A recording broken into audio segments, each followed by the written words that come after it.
siapakah Allah? Nah, kalau anak sering bertanya siapakah Allah, orang tua tidak perlu sulit menjawabnya lagi karena sudah ada buku ini.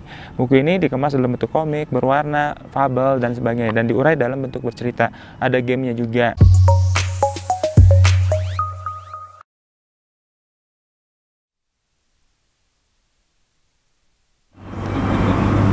Assalamualaikum warahmatullahi wabarakatuh. Ayah dan bunda, ketemu lagi nih dengan saya Kak Eka Wardana, penulis buku Rumah Pensil Publisher. Nah, salah satu buku yang saya tulis adalah Seri Kenal Allah Yuk. Nah, bukunya ada di depan saya ini.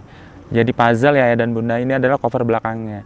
Nah, buku ini saya tulis kenapa? Karena ada satu hal yang sering orang tua kesulitan mengenalkannya pada anak-anak. Padahal anak-anak kan perlu dikenalkan banyak hal. Dan salah satu hal yang terpenting yang harus dikenalkan pada anak-anak dari orang tua adalah mengenal siapa? Yaitu mengenal Allah Subhanahu wa Ta'ala. Nah, buku ini diberi judul Seri Kenal Allah Yuk, Sky. Nah, buku ini terdiri dari 8 jilid, bukunya tipis juga ya dan bunda, tidak terlalu berat. Nah, salah satu judulnya adalah Siapakah Allah? Nah, kalau anak sering bertanya siapakah Allah, orang tua tidak perlu sulit menjawabnya lagi karena sudah ada buku ini. Buku ini dikemas dalam bentuk komik, berwarna, fabel, dan sebagainya, dan diurai dalam bentuk bercerita. Ada gamenya juga.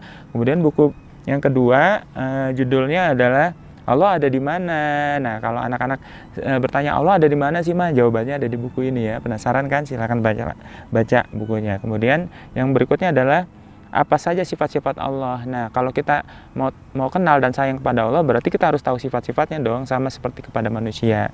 Apa saja sifat-sifat Allah ada di buku ini. Kemudian, awas ada togut. Nah, ini adalah tandingannya Allah. Kalau kita menghindari togut, berarti kita selamat. Apa saja togut-togut itu? Tidak disangka loh ayah dan bunda, silahkan baca di sini. Ternyata banyak sekali togut yang tidak kita sadari ternyata ada di sekitar kita. Kemudian yang berikutnya adalah tentang hewan ciptaan Allah. Kita banyak mengenalkan anak pada hewan tapi lupa mengenalkan pada penciptanya. Nah, itu yang sering ditemui oleh sains modern sekarang. Itulah sebabnya kenapa semakin pintar bukannya semakin taat, tapi malah semakin jauh dari Allah. Nah, itu makanya dari kecil harus dikenalkan bahwa segala yang diciptakan di dunia ini adalah ada penciptanya. Nah, buku berikutnya ya dan bunda, jadi ini ada 8 buku ya. Tumbuhan ciptaan Allah ini juga sama seperti hewan ciptaan Allah. Tumbuhan itu ternyata menarik banget ya dan bunda. Ada tumbuhan yang di mana tempat hidupnya, kemudian bagaimana tumbuhan apa saja yang menjadi makanan pokok manusia, kemudian ada sayur mayur dan sebagainya, ada pokoknya ada ya dan bunda ya. Nah, kemudian yang selanjutnya adalah bumi ciptaan Allah. Nah, bumi ciptaan Allah ini juga sangat penting untuk dikenalkan kepada anak-anak karena bumi tempat kita tinggal. Dimana di sini ada tentang bumi itu bundar, ada planet-planet lain, ada matahari, ada benua-benua dan sebagainya.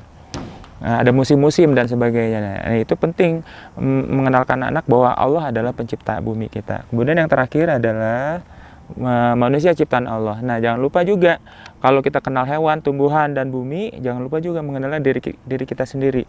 Karena dengan mengenal diri kita sendiri dengan lebih baik, maka kita akan kenal pencipta kita. Nah, di sini juga dikenalkan pada anak-anak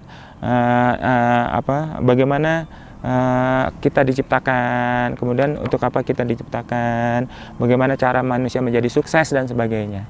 Nah, saya kira buku ini sangat penting sekali ayah dan bunda. Bukunya sederhana, tapi diupayakan dikemas dengan menarik. Dan buku ini adalah salah satu buku yang sangat saya sukai, yang pernah saya tulis. Semoga bermanfaat. Assalamualaikum warahmatullahi wabarakatuh.